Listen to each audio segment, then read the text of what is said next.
Hello నమస్తే, నేను journalist YNR.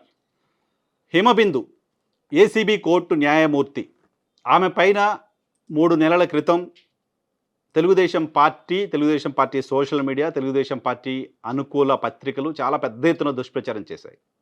ఆమె పైన వ్యక్తిగతంగా దాడి చేశాయి. ఆమె వైసీపీ కోవర్ట్ అంటూ మాట్లాడాయి. ఆమెకు జగన్మోహన్ రెడ్డితో సంబంధాలు ఉన్నాయంటూ రాశాయి. ఆమె ఏదో ప్రలోభాలకు లోబడి చంద్రబాబు నాయుడు గారికి రిమాండ్ ఇచ్చారు అంటూ రాశాయి. ఆమె పైన రాసిన రాతలు, ఆమె పైన సోషల్ మీడియాలో పెట్టిన వికృత పోస్టులు చాలామందికి, ఆ కేసుని పరిశీలిస్తున్న వాళ్ళకి, ఆంధ్రప్రదేశ్ ప్రజలకు కూడా ఇబ్బందిని కలిగించాయి. కొంతమంది రాష్ట్రపతి దృష్టికి ఈ ఇష్యూని తీసుకెళ్లారు. రాష్ట్రపతి స్పందించి చీఫ్ సెక్రటరీని ఆదేశించారు, ఆమె పైన ఇటువంటి వ్యాఖ్యలు చేసిన వాళ్ళు ఎవరో గుర్తించండి, వాళ్ళపైన చర్యలు తీసుకోండి, వీనిపైన విచారణ జరిపించండి అని.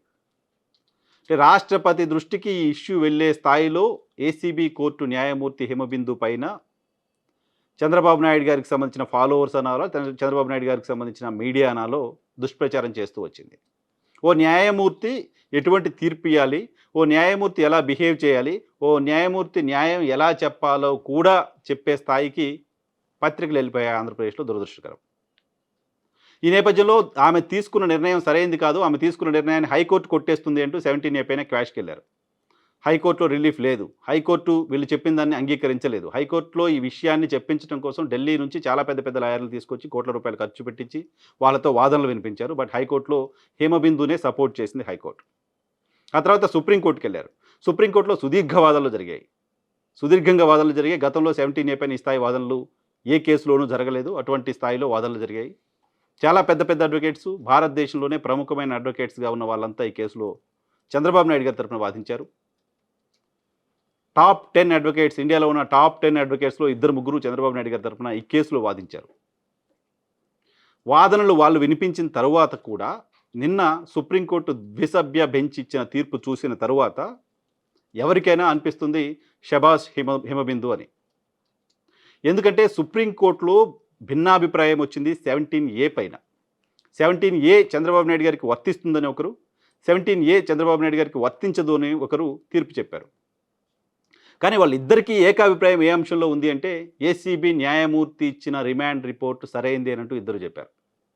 17A పైన భిన్నాభిప్రాయాలు ఉన్నాయి. కానీ హిమబిందు ఏసీబీ కోర్టు న్యాయమూర్తిగా ఇచ్చిన తీర్పు పైన, ఆమె తీసుకున్న నిర్ణయాలపైన సుప్రీంకోర్టు ద్విసభ్య బెంచ్లో ఉన్న త్రివేది కానీ అనిరుద్ బోస్ కానీ ఎలాంటి అభ్యంతరాలు లేవు, ఆమె చేసింది సరైందేనంటూ వాళ్ళు చెప్పారు. సో ఇప్పుడు నిన్నటి ఈ తీర్పు తరువాత గతంలో హిమబిందు పైన మేము రాసిన వార్తలు తప్పు అని పడే పరిస్థితిలో ఆ మీడియా లేకుండా పోతుంది. ఇంకా బుల్డోజ్ చేసే ప్రయత్నం చేస్తున్నారు. గతంలో ఎఫ్ఐఆర్ తప్పన్నారు. అసలు ఇటువంటి ఎఫ్ఐఆర్ పైన ఎవరైనా రిమాండ్ ఇస్తారా? చూడండి న్యాయస్థానాలు ఎలా అయిపోయాయో, ఏ రకంగా ఇన్ఫ్లుయెన్స్ అవుతున్నారో చూడండి అంటూ గగ్గోలు పెట్టారు. టీవీ స్టూడియోలోనే తీర్పులు ఇచ్చేశారు.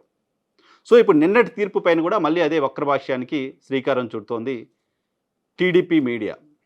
తెలుగుదేశం పార్టీ నుంచి కూలీ తీసుకునో, లేదా తెలుగుదేశం పార్టీ అధికారంలో ఉన్నప్పుడు సంపాదించుకునో ఆ డబ్బులతో నడుపుతున్న 2 ప్రధాన దినపత్రికలు ఇటువంటి ప్రచారాన్ని చేస్తూ ఉన్నాయి. ఆ విషయంలో ఓ ప్రధాన దినపత్రిక ఈనాడు తీర్పుని కాస్త తీర్పులాగే రాసినప్పటికీ మరో దినపత్రిక మాత్రం తెలుగుదేశం పార్టీ కార్యకర్తల కళ్లకు గంతలు కట్టే వార్తలు రాస్తోంది. ఈ కేసు అక్రమం అని న్యాయమూర్తులు చెప్పినట్లుగా రాస్తోంది. దీన్ని తెలుగుదేశం పార్టీని ఫాలో అవుతూ ఆ పేపర్లు చదువుతున్న వాళ్ళంతా నమ్మాలి. కోర్టు తీర్పులను కూడా వక్రీకరించి రాసే స్థాయికి దిగజారిపోయి రాతలు రాసి తెలుగుదేశం పార్టీకి నష్టం చేస్తున్నారు. ఈ సందర్భంలోనే పాపం టీడీపీ అని అనిపిస్తోంది. మీరు రాసే రాతల ద్వారా తెలుగుదేశం పార్టీ కార్యకర్తల్ని డార్క్లో ఉంచుతున్నారు, తెలుగుదేశం పార్టీని డార్క్లో ఉంచుతున్నారు. మొత్తం రాష్ట్ర ప్రజల్ని డార్క్లో పెట్టాలనుకునే ప్రయత్నంలో తెలుగుదేశం పార్టీని, ఆ పార్టీ నాయకత్వాన్ని డార్క్లో పెట్టి ఆ పార్టీకి అంతులేని నష్టాన్ని కలిగిస్తున్నారు. సో హిమబిందు పైన గతంలో మీరు రాసిన వార్తలు తప్పని ఇప్పుడన్నా బిలీవ్ చేయండి. ఇకపైన ఇటువంటి వార్తలు రాయడం మానుకోండి.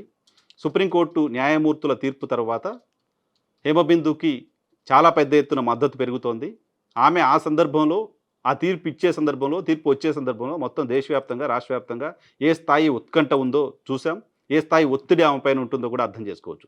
అటువంటి ఒత్తిడిలో, అటువంటి ఉత్కంఠ పరిస్థితుల మధ్య కూడా సరైన తీర్పు ఇచ్చిన హిమబిందుని ఇప్పుడంతా షబాష్ అంటున్నారు. సో, ఆ మీడియాకి ఆ విషయం అర్థమవుతుందో లేదో చూడాలి. Thank you.